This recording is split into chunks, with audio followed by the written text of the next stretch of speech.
सहनाववतु सहनौ भुनक्तु सह वीर्यं करवावहै तेजस्विनावधीतमस्तु मा विद्विषावहै।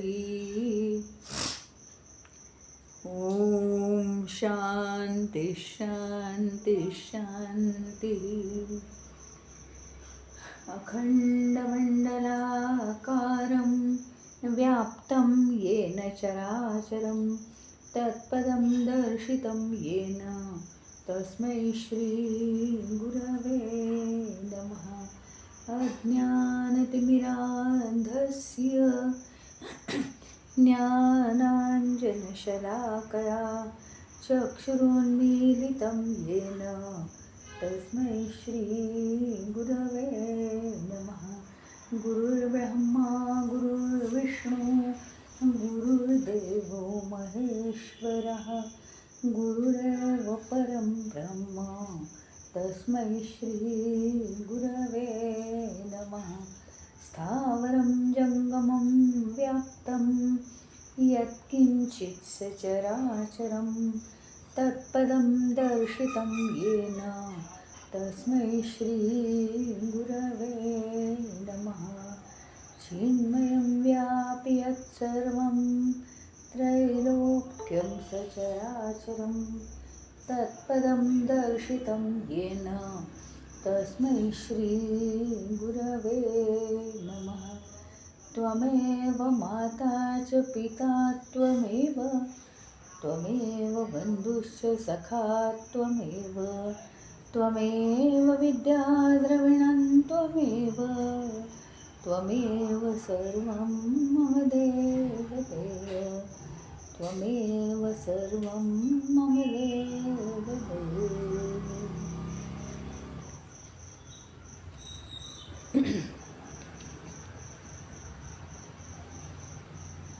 आपण काल पाहत होतो की अज्ञानात प्रभवं सर्वं, अज्ञानाचा प्रभाव म्हणून हे सगळं विश्व आहे.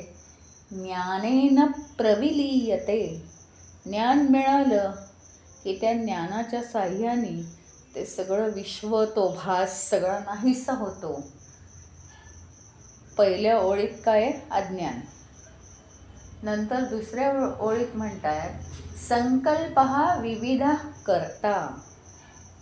जेवढे संकल्प आपण करू, संकल्प हे कशासाठी असतात? जी मला इच्छा झाली ते करण्याचा निश्चय करणं, ते मिळवण्याचा निश्चय करणं म्हणजे संकल्प. मग संकल्प, जेवढे आपले संकल्प आहेत तेवढे पूर्ण करण्यासाठी ते संकल्प पूर्ण करणारा कर्ता म्हणून तिथे निर्माण होतो. संकल्प हे कर्ता निर्माण करतात, आपल्यातला अहंकार कर्तेपण निर्माण करतात. हे समजावून घेणं आवश्यक आहे. म्हणजे पहिल्या ओळीमधलं अज्ञान विश्वाचा भास निर्माण करणारं, आणि दुसऱ्या ओळीमधलं कर्तेपण, संकल्प वाईट नाही, कामना वाईट नाही, हे जे जीवन आहे, या जीवनात आपण काय काय कर्म करायची आहेत ते तर या कामनाच दर्शवतात आपल्याला. ते काही वाईट नाही, पण ते जे संकल्प आहेत, ते जे कर्तेपण निर्माण करतात ते वाईट आहे. मग अज्ञान आणि काय? अज्ञान आणि आपल्या कामना या दोन गोष्टी आहेत सगळं बिघडायला कारण. पण आता एक गोष्ट आहे, याच्या आधी आपल्याला असा विचार केला पाहिजे, कुठल्याही वस्तूपासून काहीतरी बनतं.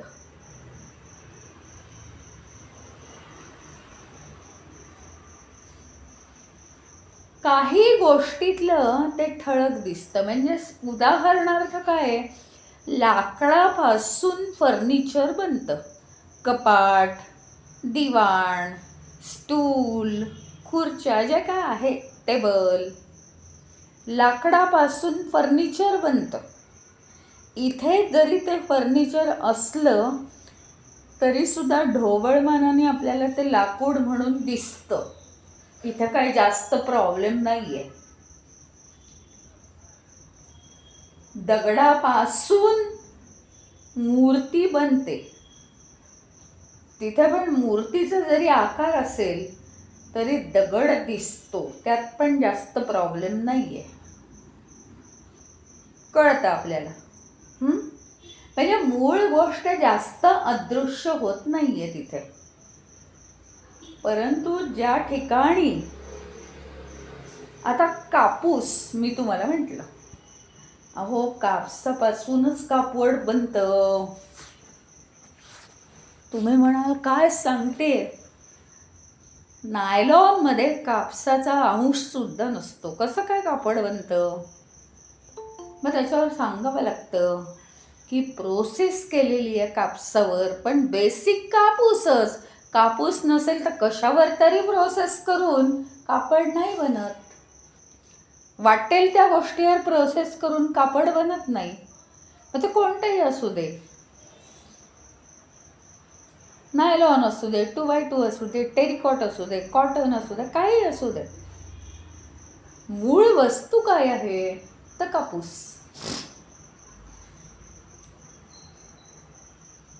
म्हणजे मूळ गोष्ट दिसतच नाहीये, तिथे काहीतरी प्रॉब्लेम यायला आपल्याला सुरुवात होते. उदाहरणार्थ गहू.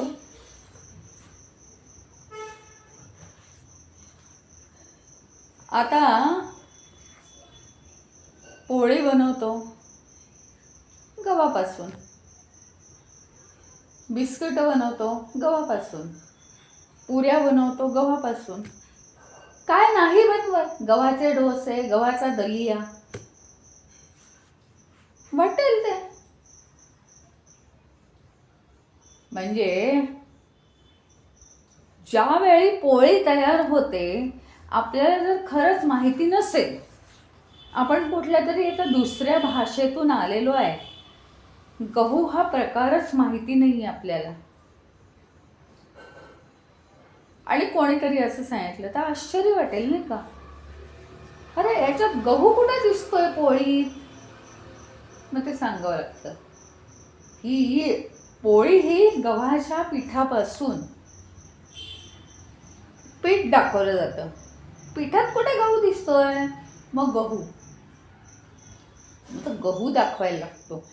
म्हणजे आता हे वेगवेगळे जे पदार्थ आहेत, पोळी आहे, डोसा आहे, दलिया आहे, हे शंकरपाळी आहे, हा सगळं आहे, हे बिस्किट आहेत, पुरी आहे, हे सगळ्या विविध वस्तू दिसत आहेत आपल्याला. पण गहू दिसतोय का यात? या गहू नाही दिसत. पण गहू असल्याशिवाय हे होत नाही. मुळात गहू असल्याशिवाय हे बनत नाही. पण गव्हाचा मागमूस याच्यात दिसत नाहीये. फक्त गुणांवरून आपण ओळखतो, हो पोळी ही गव्हाचीच बनवतात, कारण ती जराशी चिकट पीठ असावं लागतं पोळी बनवायला, म्हणून ती गव्हाचीच बनवतात. पारंपरिक पद्धत चालत आलेली आहे. ठोस ज्ञान आहे त्या गोष्टीचं म्हणून कळतं, पण तसं कळत नाही. या ज्या सगळ्या वस्तू आहेत त्याच्यात गहू कुठे दिसतायत का आम्हाला, तर नाही. पण पक्केपणाने गहू आहेतच त्याच्यात, आहेतच, त्याच्याशिवाय ते होणारच नाही. हे ज्ञान असणं आम्हाला आवश्यक आहे. मग ते गहू आहेत, गव्हाचं पीठ आहे आणि त्या पिठापासून हे सगळं बनलेलं आहे. वेगवेगळ्या प्रोसेस करून हे गव्हाचं पिठापासून बनलेलं आहे. हे जेव्हा आम्हाला समजतं तेव्हा आमचं ज्ञान कोणीही हलवू शकत नाही. उद्या म्हणणारच नाही आम्ही की तांदूळापासून पोळी बनते, असं म्हणणारच नाही ना. आम्हाला पक्क माहिती आहे कुठलीही गोष्ट उठून उभी राहत नाही, त्याला मूळ मटेरियल आहे. कुठल्याही गोष्टीला रॉ मटेरियल, मूळ मटेरियल पासून ती वस्तू बनलेली आहे. या विश्वामध्ये जे जे काही दिसतंय, कुठलंही काहीही म्हणजे वस्तूच नाही नुसत्या, सगळे कन्सेप्ट्स, सगळे गुण, आणखीन काहीतरी न दिसणारं जे आपण भावनांच्या लेवलवरती अनुभवतो ते सगळं, बुद्धीच्या लेवलवरती अनुभवतो ते सगळं, चांगलं वाईट हे ते, ज्ञान अज्ञान, यश अपयश, हे सगळं सगळं सगळं हे बनलेलं आहे कशाचं तरी, नक्कीच कशाचं तरी बनलेलं आहे. हे कन्सेप्ट, चांगले कन्सेप्ट मनाला स्थिर ठेवतात, वाईट कन्सेप्ट मनामध्ये विकार निर्माण करतात.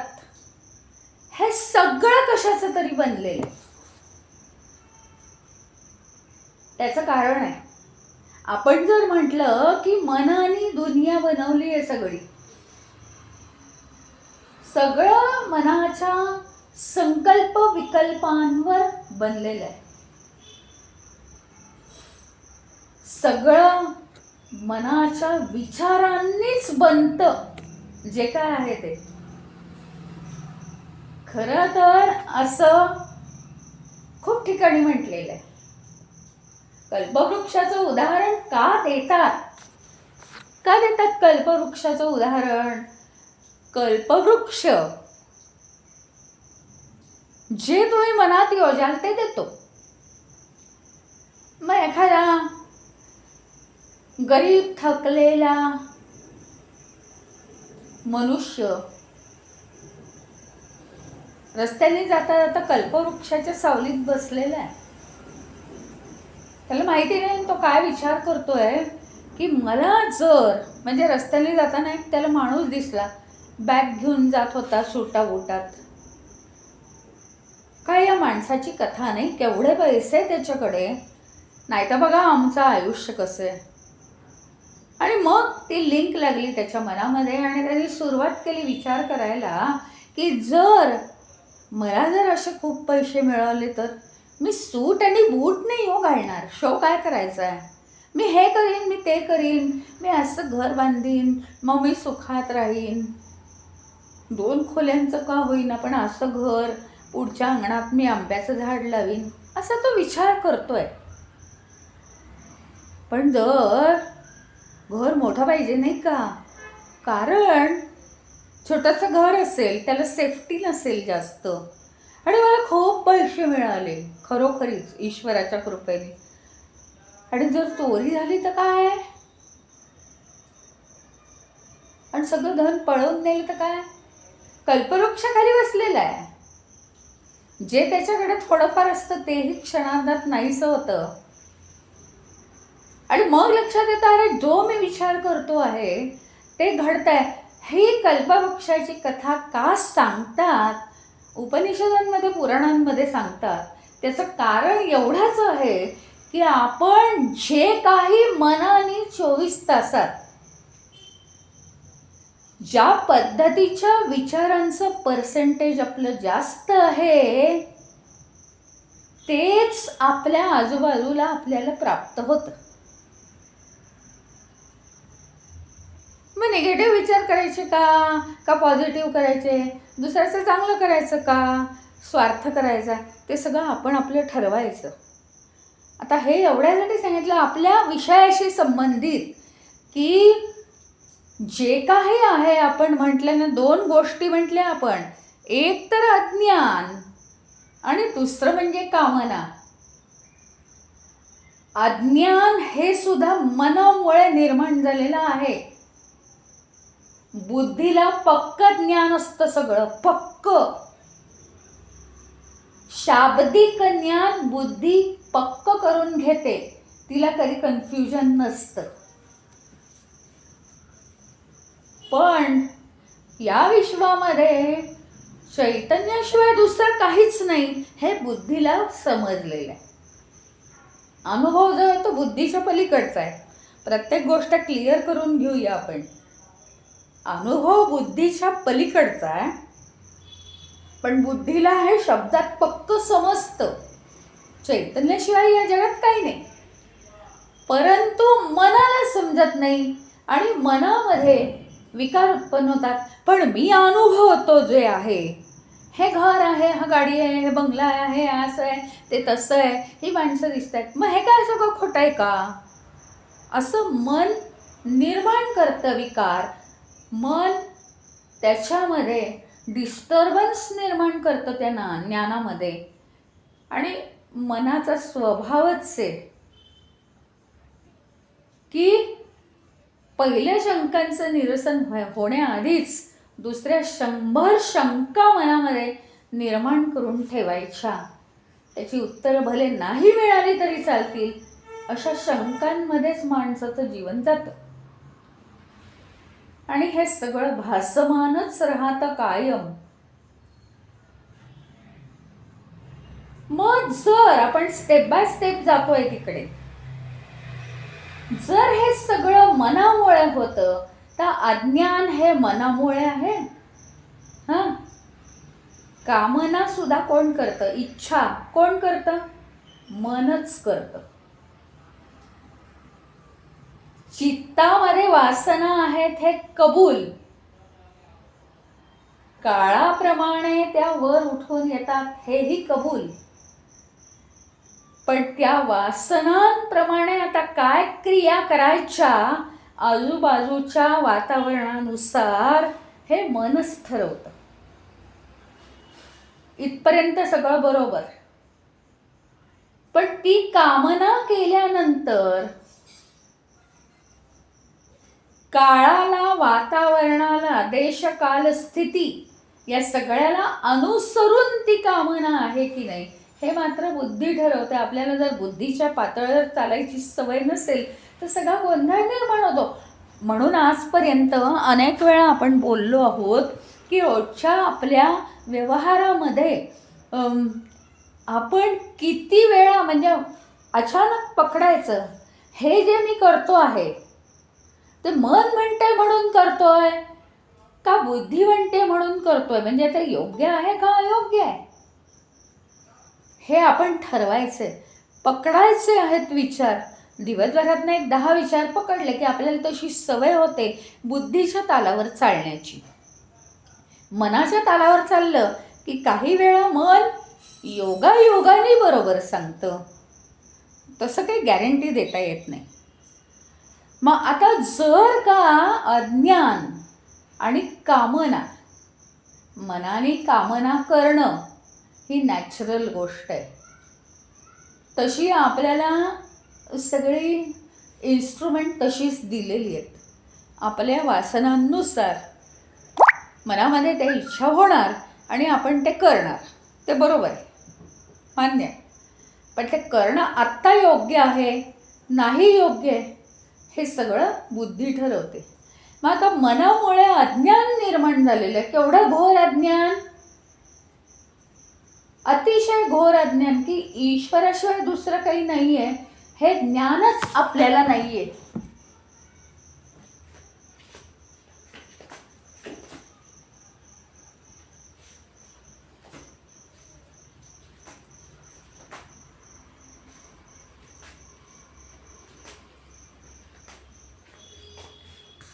दुसरी गोष्ट म्हणजे अयोग्य अशा कामना मनामुळे निर्माण होतात. मग आता हे अज्ञान असू दे या कामना असू दे, मनामुळे निर्माण होतात. मन काय आहे? मन पंचमहाभूतात्मक आहे. पंचमहाभूत काय आहेत? पंचमहाभूत ही सगळी कशाची बनलेली आहे? त्या आत्मतत्वाची, आत्मतत्वाची बनलेली आहे. पंचमहाभूत आत्मतत्वापासून बनलेली आहेत. म्हणायला नुसतं म्हणायचं नाहीये की आत्मतत्वापासून सगळंच बनलेलं आहे, असं नुसतं म्हणायचं नाही, पण ते प्रत्यक्षात आहे. हा अनुभव आहे. म्हणजे सगळं जे काही आहे दिसतंय. काय दिसतंय? की बर्फ झालेला आहे हे दिसतंय. म्हणजे काय आहे? तिथे पाणी आहेच, कारण बर्फ हा पाण्याचाच बनतो. तसं कामना आहेत, अज्ञान आहे, म्हणजे तिथे मन आहेच.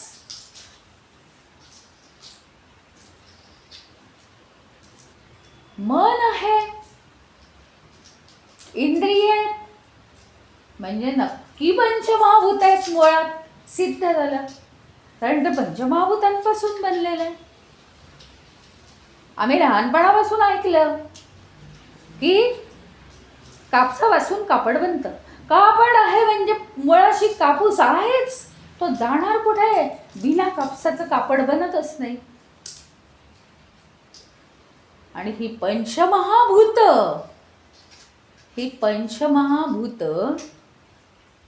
ही आत्मतत्वापासूनच बनलेली आहेत. म्हणजे काय? पण तरी सुद्धा हे गणित सुटत नाही. हे गणित कसं सुटेल ते तुम्हाला सांगते. सगळ्यात एक सोपं उदाहरण आहे आणि सगळ्यांना त्याचा अनुभव आहे आपापल्या घरामध्ये.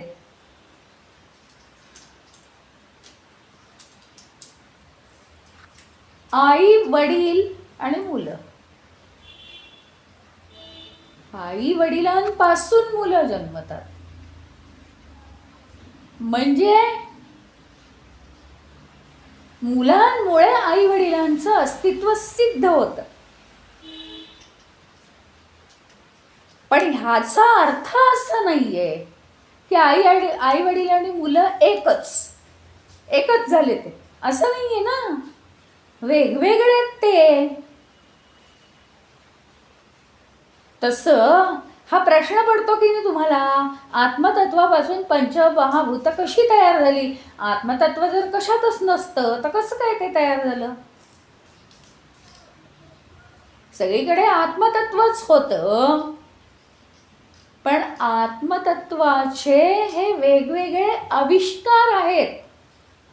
आविष्कार म्हणजे त्या मुलांमध्ये आई वडिलांचे काही गुण असतात, बरेचसे गुण असतात, आणि काही गुण अजिबात आजी आजोबांपर्यंत कोणाच्याही नसतात, ते त्या मुलांमध्ये असतात. अगदी खूप छान छान गुण की आमच्या फॅमिलीत तसे गुणच नाहीत तरी या मुलांमध्ये आहेत, असं पण असतं ना.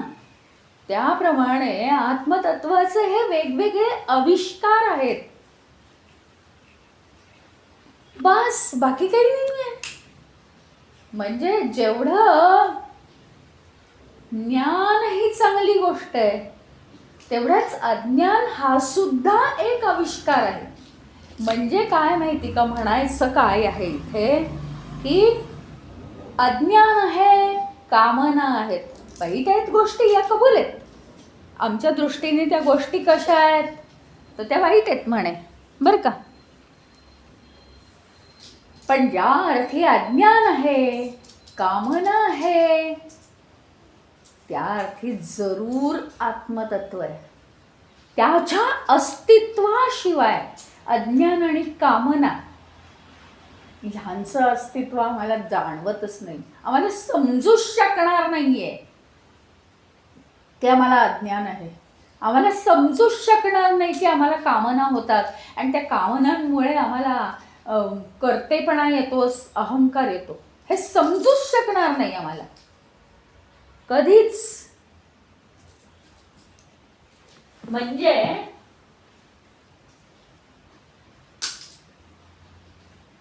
आत्मतत्व आहे की नाही त्याच्या मुळाशी. मग जर आत्मतत्व आहे, त्या आत्मतत्वाचा जर शोध घेतला तर तिथे अज्ञान आणि कामना हे शिल्लकच राहत नाही. कारण आता लक्ष कुठे केंद्रित झालं माहिती आमचं? आत्मतत्वावर. आत्मतत्व ही अशी गोष्ट आहे की त्याच्यावर जर आपलं कॉन्सन्ट्रेशन झालं तर कुठलेही विकार मनामध्ये येत नाहीत. विकाररहित मन कामना किंवा अज्ञान निर्माणच करू शकत नाही. आम्हाला हे कळलं पाहिजे. त्यांनी सांगितलंय यथावत, म्हणजे ज्याप्रमाणे मृदा घट मातीपासून जी जी भांडी, आता ते काय असेल, मग वाटी असेल, पेला असेल, ताटली असेल, भांड असेल, ते मातीचंच आहे सगळं. वेगवेगळ्या रूपात भले प्रगट होऊ दे ना. आणि मातीपासून एक दांडू बनवलाय, दांडू लांबलचक. त्याचा उपयोग काही नाही. पण अहो, उपयोग जरी काही नाही तरी त्याच्यापासून परत जी माती बनणार आहे त्याचा उपयोग आहे ना. म्हणजे लक्ष कुठे पाहिजे आमचं? काय चांगलं, काय वाईट, काय उपयोगी, काय निरुपयोगी, ह्याच्यावर लक्ष नाही. त्याचं मूळ काय आहे याच्यावर लक्ष पाहिजे. नाही तर आणखीन एक गोष्ट काय होते माहिती का? आता सुद्धा आपल्यातल्या काही जणांना वाटू शकतं की हे कामना काय आणि हे अज्ञान काय. आयुष्यात हे काही अज्ञान जाणं शक्य नाही. जाऊ दे, हा काय आपला मार्ग नाही, नको ती उपनिषद ऐकायला, कटकटच आहे रोजची, असं वाटू शकतं. परंतु काय आहे, कॉन्सन्ट्रेशन अज्ञानावर नाही आहे इथे. ते अज्ञान आहे म्हणजेच अज्ञान हा ज्याचा आविष्कार आहे ते आत्मतत्व असलंच पाहिजे. ते काय आहे त्याचा अनुभव घेऊया. मातीची भांडी लहान मोठी आहेत, काही उपयोगी पडतील, काही उपयोगी पडणारच नाही आहेत. तो विषयच नाहीये. अहो, त्याचं मूळ काय आहे? माती हे मूळ आहे.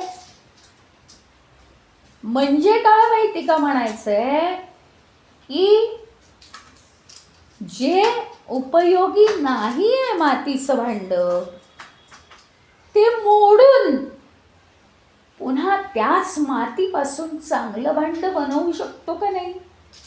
पण केव्हा? त्याचं आधी मूळ मातीमध्ये रूपांतर झालं पाहिजे ना.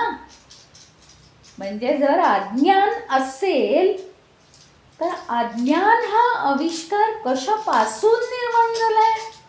आत्मतत्वापासून. अज्ञान हे मनामध्ये निर्माण झालंय, ते कल्पना आहे, ते भासमान आहे. तसा आत्मतत्वाचं मनामध्ये आधी भास्त निर्माण होते, खरी गोष्ट नंतर पुढे. अहो, आपल्याला ना एखादी मूर्ती समजा किंवा एखादं चित्र कसं बनवायचंय, तो नमुना दिला कोणीतरी, असं चित्र मला बनवून द्या. मग आपण मूळ चित्र बघतो. हां, मूळ चित्र बघतो, भासमान चित्र बघतो. भासमान ते खरं चित्र नाही आहे, ते चांगलं नाही आहे, ढोबळ आहे काढलेलं.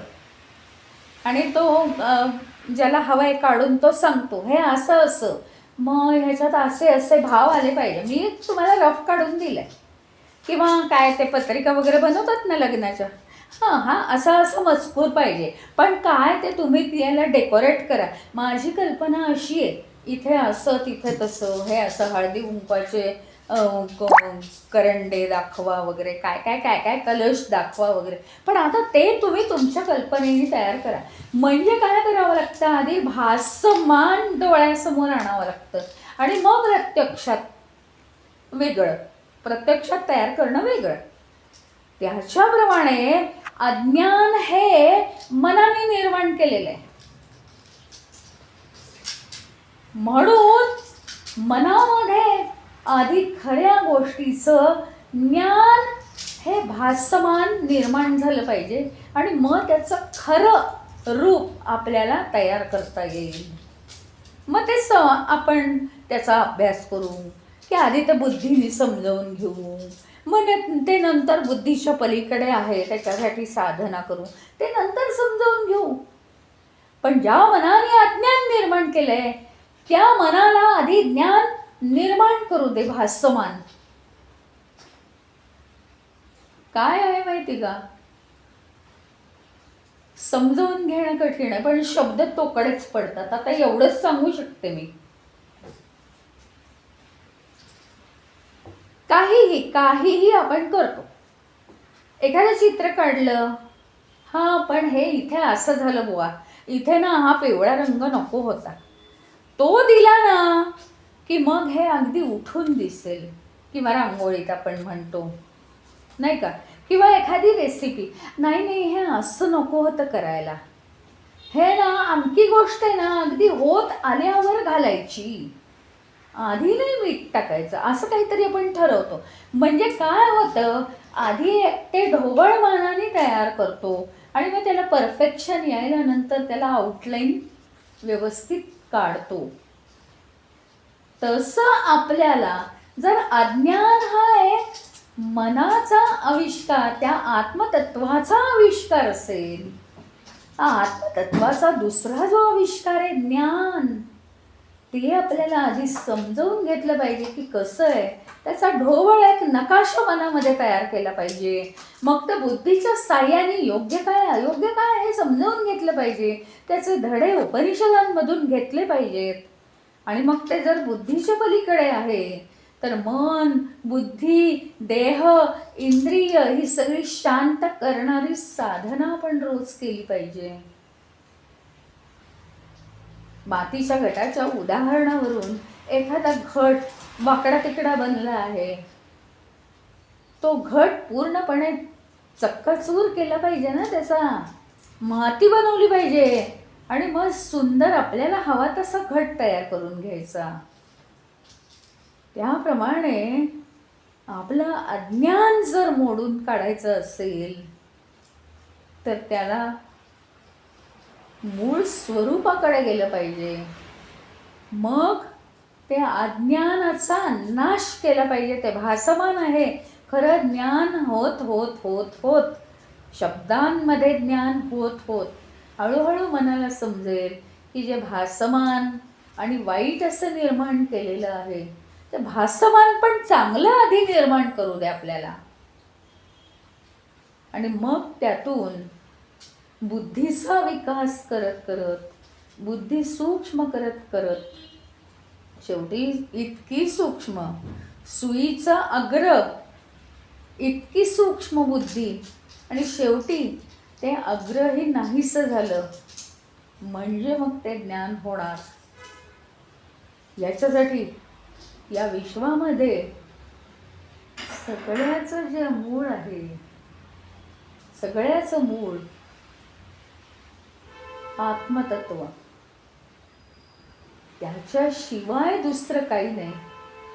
हे ज्या डोळ्यांना विविध वस्तू पाहण्याची सवय लागली आहे. त्याच डोळ्यांना तिथे आत्मतत्व पाहण्याची म्हणजे जाणीव आहे. आत्मतत्वाचं अस्तित्व जाणीवेत आणण्याची सवय लागली पाहिजे. शब्दांचा हा विषय नाही आहे, प्रॅक्टिसचा विषय. शब्द कमीच पडणार आहेत. फार महत्वाची गोष्ट इथे सांगितलेली आहे. अहम एकः अपि. आणि ज्यावेळी आत्मतत्वाशिवाय या जगामध्ये काही नाही हे जेव्हा ठरतं, आता पक्क ठरलं आत्मतत्वाशिवाय काही नाही, हे फक्त आविष्कार. आविष्कार म्हणजे काय? रूप घेतली आहेत थोड्या थोड्या काळासाठी. बर्फाने पाण्याचं रूप, पाण्याने बर्फाचं रूप घेतलंय, बस.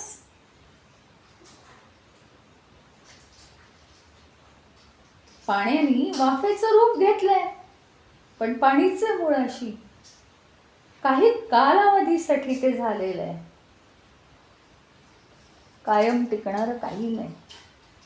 हे दृढ झालं की या विश्वामध्ये आत्मतत्वाशिवाय काहीही नाही, हे पक्क झालं. अहम एकः अपि सूक्ष्मश्च ज्ञाता साक्षी सदव्ययः तदहं मात्र संदेहः विचारः सोऽयमीदृशः. अहम एकः अपि, केवळ आणि केवळ मी एकच आहे या जगामध्ये, एकमेव आहे. सूक्ष्मच आणि सूक्ष्म आहे, अतिसूक्ष्म. ज्ञाता, विश्वाचा ज्ञाता आहे मी इथे. संपूर्ण विश्वाचा मी ज्ञाता आहे. काहीही मला माहित नाही, मी जाणत नाही असं काही नाही, कारण माझ्यापासूनच हे सगळं विश्व निर्माण झालंय. आणि संपूर्ण विश्वाचा मी साक्षी आहे. आणि मी कसा आहे? अव्यय. संस्कृतमध्ये या अव्यय शब्दाला फार महत्व आहे. म्हणजे ग्रामरच्याही दृष्टीने आणि भाषेच्याही दृष्टीने अव्यय हा शब्द अक्षरात काय सांगतो? ज्याला व्यय नाही, ज्याच्यातलं काहीही कमी होत नाही. उदाहरणार्थ मला असं म्हणायचं आहे, म्हणजे की पाण्याची जर वाफ झाली, पाणी आधी मोजायचं किती मिलीलिटर आहे, आणि वाफ जी झालेली आहे ती गोळा करायची आणि ती किती मिलीलिटर आहे मोजायची. काहीही व्यय होत नाही संपूर्ण वाफ जर गोळा केली असेल तर. या अर्थाने व्यय म्हणजे कमी होणे, अव्यय म्हणजे जे कमी होत नाही, जे कधीही कशानेही कमी होत नाही, ज्याच्यामध्ये कमतरता येत नाही. आणि दुसरं व्याकरणाच्या दृष्टीने अव्यय, अव्यय जी वापरली जातात. बाकी शब्दांना काय आहे, संस्कृतमध्ये विभक्त्या लागतात आणि ते शब्द वेगळे वेगळे होतात. जसं मराठीत मी हा शब्द आहे, मी, पण मला आता ती हा शब्द आहे, तर तिला, तिने, हे वेगवेगळे विभक्त्या झाल्या. तशा अव्यय शब्दांना विभक्त्या लागत नाहीत. म्हणजे अव्यय ही अशी असतात की ज्या शब्दांमध्ये बदल घडत नाहीत, ती अव्यय. अव्यय हा शब्द दोन्ही दृष्टीने महत्वाचा आहे. ज्याच्यात काहीही कमतरता येत नाही कशाने, आणि ज्याच्यामध्ये कोणत्याही परिस्थितीने बदल होत नाही, तो जसाच्या तसा राहतो, असा अव्यय मी आहे. मी साक्षी आहे. खूप महत्वाचे शब्द आहेत. म्हणजे हे जरी वाक्य तुम्ही मेडिटेशनला वापरलं ना, तरी तुमचं मेडिटेशन 100% होऊ शकतं. की मी एकमेव आहे या जगामध्ये. मी अतिशय सूक्ष्म आहे, अतिशय सूक्ष्म. ढोबळ नाहीये, अतिशय सूक्ष्म आहे. मी ज्ञाता आहे, संपूर्ण विश्वाचा ज्ञाता. मी साक्षी आहे. मी कोणी कशात भाग घेणारा नाहीये. मी साक्षी आहे, साक्षी, बघणारा, नुसतं बघणारा. आणि मी कसा आहे, मी अव्यय आहे. ऊन येवो, पाऊस येवो, घर आपलं सिमेंट कॉन्क्रीटचं जसंच्या तसं राहतं की नाही. वृक्ष जसेच्या तसे उभे असतात, काहीही बदल होत नाही. सुख येवो, दुःख येवो, चिंता, काळजी, क्रोध, हे सगळे कामासाठी असतात. ते काम झालं की ते निघून जातात. त्यात मला इन्व्हॉल्व होण्याची गरज नाही आहे. त्या कामासाठी तो क्रोध आला, ते काम झालं. त्या क्रोधावर मी क्रोध करायचा खूप, आणि भरपूर. मी असा रागीट आहे की मी ते काम करूनच घेतो वगैरे, असं तसं काही इन्व्हॉल्व होण्याची गरज नाही. नैसर्गिकतः ज्या गोष्टी आपल्याला मिळालेल्या आहेत त्याचा उपयोग करून ते ते ते ते घडत असेल, ते सगळं घडत राहील. पण मी साक्षी आहे. खांबावरचा दिवा, रस्त्यावरचा, साक्षी असतो ना तो. त्या रस्त्यावरून आता पाऊस आहे, कुणीच जात नाही. किती वेळ मी एकटा बसू रस्त्यावर, असं नाही ना त्याला वाटत. मला काही मनोरंजनच नाही आहे, लोकच जात नाहीत, सगळे घरात बसलेत, निदान छत्र्या घेऊन तरी जावं, काही म्हणत नाही तो. आहे तसं तो उभा आहे, साक्षी आहे. घटना वाईट असो, घटना चांगली असो, रस्त्यावरनं कोणी जात असो, सुखी असो, दुःखी असो, आनंदी असो, पण तो साक्षी आहे.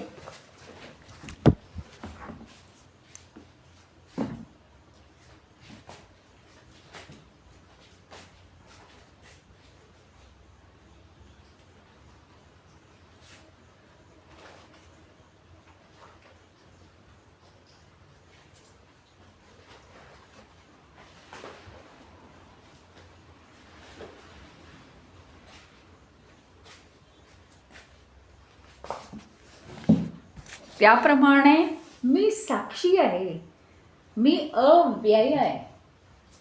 कशानेही माझ्यात बदल होत नाही, अव्यय आहे मी. कोणतीही परिस्थिती माझ्यात बदल करू शकत नाही. कोणतीही सिच्युएशन आली असेल, मागे सुद्धा मी सांगितलेलं आहे.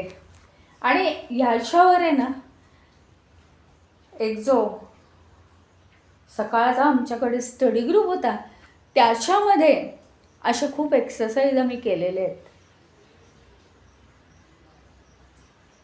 काहीतरी काळजीची सिच्युएशन आहे,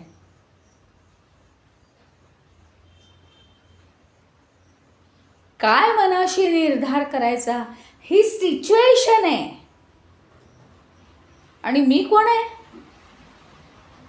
मी आहे ते आत्मतत्व. Let the situation move, but I will not move. Let the situation change, I will not change. ती परिस्थिती बदलेल, तिच्यात काय दम आहे, ती बदलण्यासाठी मी प्रयत्न करीन. मी नाही बदलणार. मी काळजी, मी दुःख, मी नाही काही करणार. मला काही नाही, मी आहे तसं आहे. कोणत्याही परिस्थितीला स्वतः स्थिर राहणं, याला म्हणायचं अव्यय.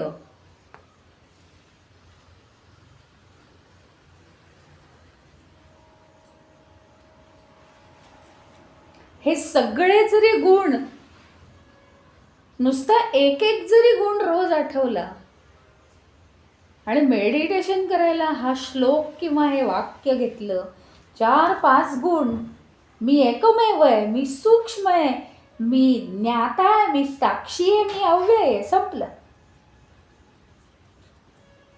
आणि ध्यान कसं करायचं हेच तर मुळे या पुस्तकात दिलेलं आहे. आधी काय सांगितलं?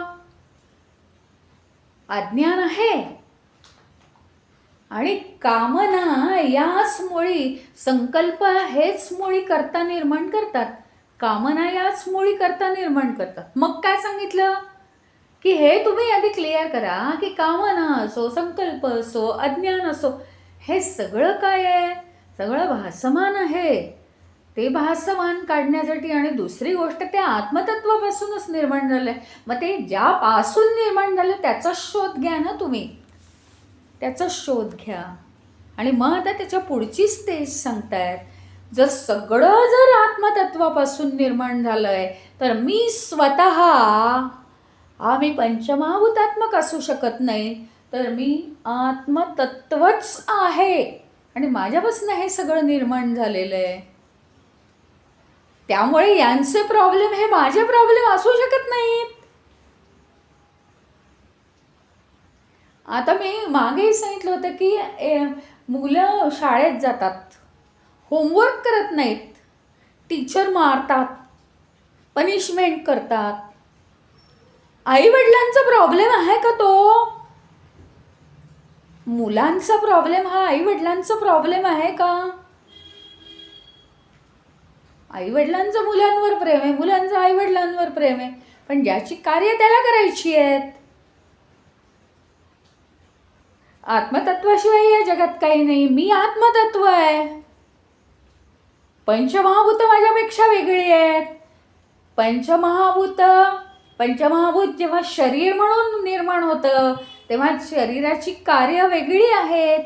शरीराला इंद्रिय पण आहेत, ज्ञानेंद्रिय आणि कर्मेंद्रिय पण आहेत. त्याला कामही करायचं आहे आणि ज्ञानेंद्रियांकडनं माहिती पण गोळा करायची आहे. शरीराला मन आहे. आत्मतत्व हे पंचमहाभूत जेव्हा मन म्हणून कार्य करतं तेव्हा मनाच्या काही व्याधी आहेत. बुद्धी म्हणून कार्य करतं, बुद्धीच्या व्याधी आहेत. ते माझं नाही होऊ शकत, माझं नाही ते काही होऊ शकत प्रॉब्लेम, म्हणून मी अव्यय आहे. माझ्यावर त्याचा परिणाम होऊ शकत नाही, ही खुणगाठ बांधली पाहिजे आपण. मग इथे नुसतं आहे ना, असं तुम्ही जर म्हटलात की आपला नुसतं मुलामा लावला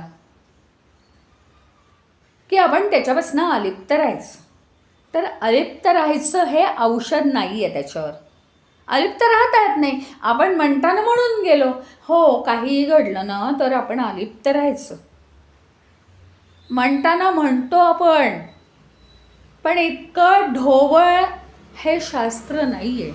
हे शास्त्र शिकण्यासारखं आहे, त्याला साधनच लागणार आहे आणि मनाशी खुणगाठ बांधावी लागणार आहे. ज्ञान एक एक जर आत आलं आपल्या, तर त्या प्रत्येक ज्ञानाची आपण खुणगाठ बांधायची आहे. जर मी वेगळा आहे आणि हे पंचमहाभूतांपासून देह मन बुद्धी इंद्रिय हे सगळं बनलेलं आहे, यांना प्रॉब्लेम्स आहेत. फार फार तर देहाचा शीण घालवण्यासाठी त्याला मी झोपायच्या अवस्थेची सूचना देईन. मनाचा शीण घालवण्यासाठी त्याला मी पिकनिकला जाऊन ये अशी त्याला सल्ला देईन. याच्या उपर मी नाही काही करू शकत. मनाचं दुःख हा माझा प्रॉब्लेम होऊच शकत नाही. त्याचं सगळी दुनिया वेगळी आहे. आई वडिलांनी दुःख केलं, आम्ही न नोकरीला जातो, माझा मुलगा न रोज मार खातो शाळेत, आता काय करायचं, त्याचं होमवर्क मी करून देत जाऊ का? टीचर म्हणतील नाही चालणार, त्याचं त्यांनीच करायला पाहिजे. हा जो काही देहमनोबुद्धीचा पसारा आहे तो त्यांचा त्यांना सावरू द्यायचा आहे. फार फार तर अलिप्त राहून खुणा करू शकतो आपण, लांबून सजेशन्स देऊ शकतो. आणि त्याच्यासाठी सतत आपल्याला हे आठवण्याची गरज आहे, मी हे नाही आहे, काहीच नाही आहे. मी मन नाही, मी बुद्धी नाही, मी देह नाही, मी इंद्रिय नाही, मी अहंकार नाही, काही नाही, काहीही नाही.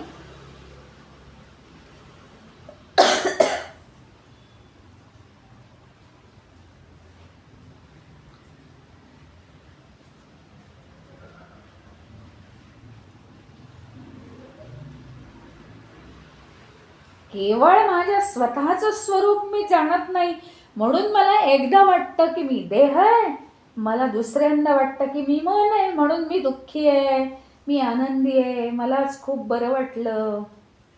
आणि म्हणून काय झालं माहिती का, देहाच्या पातळीवरती एक वेगळं विश्व निर्माण झालं.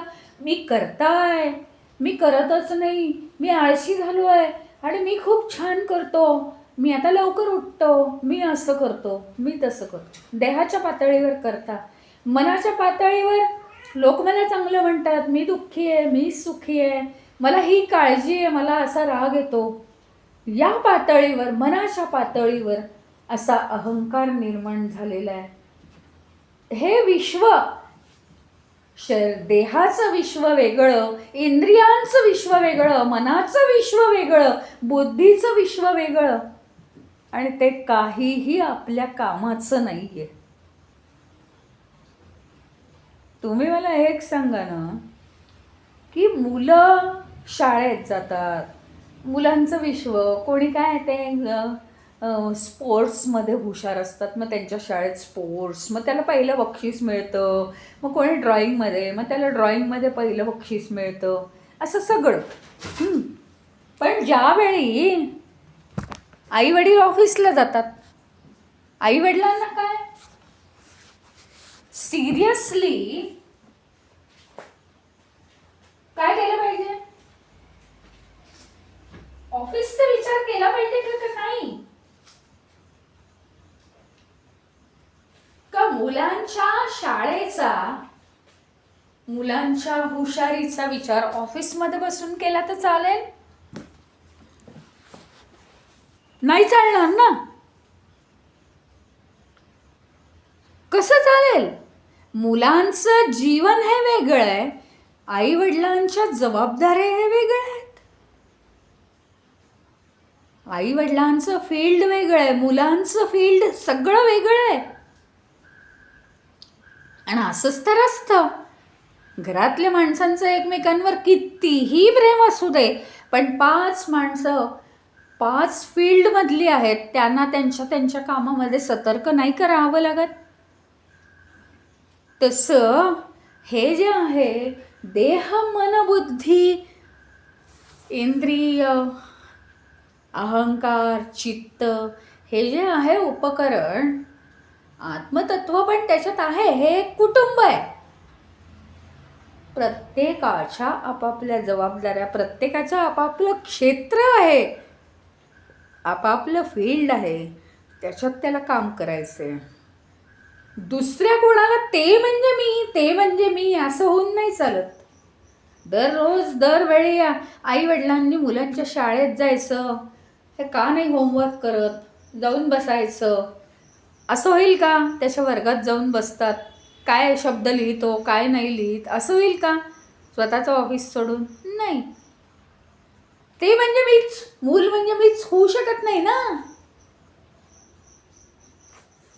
पण इथे ती गडबड होते आपली. आपण काही म्हणजे आई वडील मुलांनी एवढे लहान नाही आहेत. ते जरी मुलांचं सगळे लाड करत असले तरी ज्या तीव्रतेने मुलांना चॉकलेट खावंसं वाटतं, त्या तीव्रतेने आई वडिलांना चॉकलेट खावंसं वाटतं का सांगा? ज्या तीव्रतेने मुलांना बॅट बॉल खेळावंसं वाटतं, नाही, ती तीव्रता नाहीच आहे. फक्त मुलांना बरं वाटेल इतपतच ते वडील खेळतात त्यांच्याशी बॅट बॉल. आपलं इथे चुकलंय,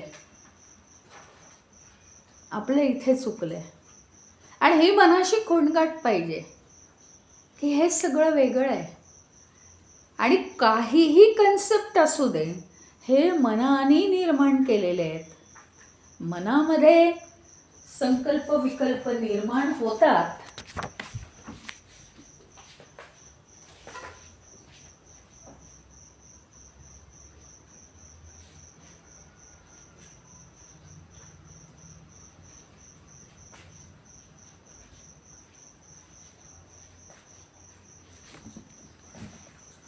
पण त्याचा परिणाम माझ्यावर नाहीये.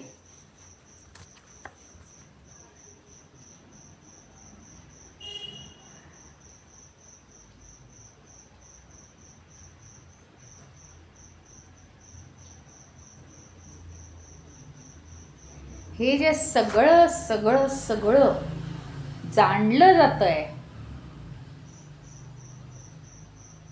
हे जाणलं गेलं की मला वाटतं मी हुशार आहे.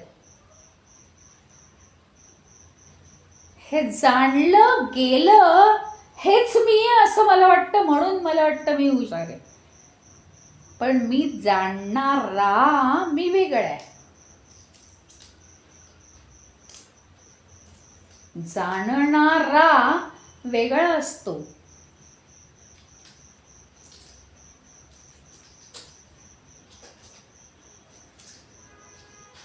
जे जाणलं जातं ते वेगळं असतं, पण जाणणारा हा वेगळा असतो.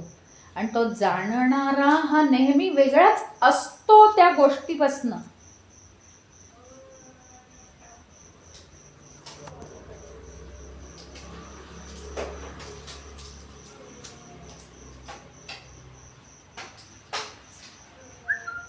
मग माझ्यात कोणतेही गुण असू दे, माझ्यात हुशारी असू दे,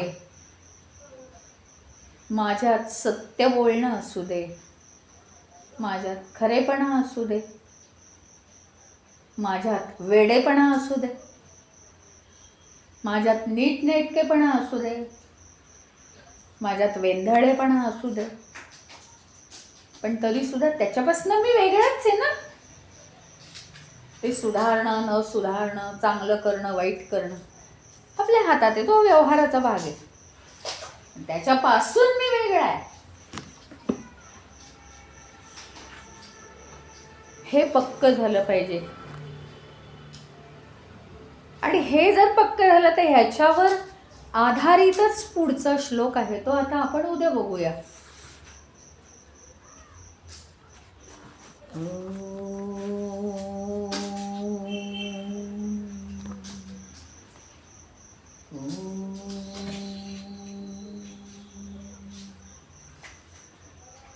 ओम पूर्णमदः पूर्णमिदं पूर्णात् पूर्णमुदच्यते पूर्णस्य पूर्णमादाय पूर्णमेवावशिष्यते. ओम शांति शांति शांति. हरि ओम. श्री गुरुभ्यो नमः. हरि ओम.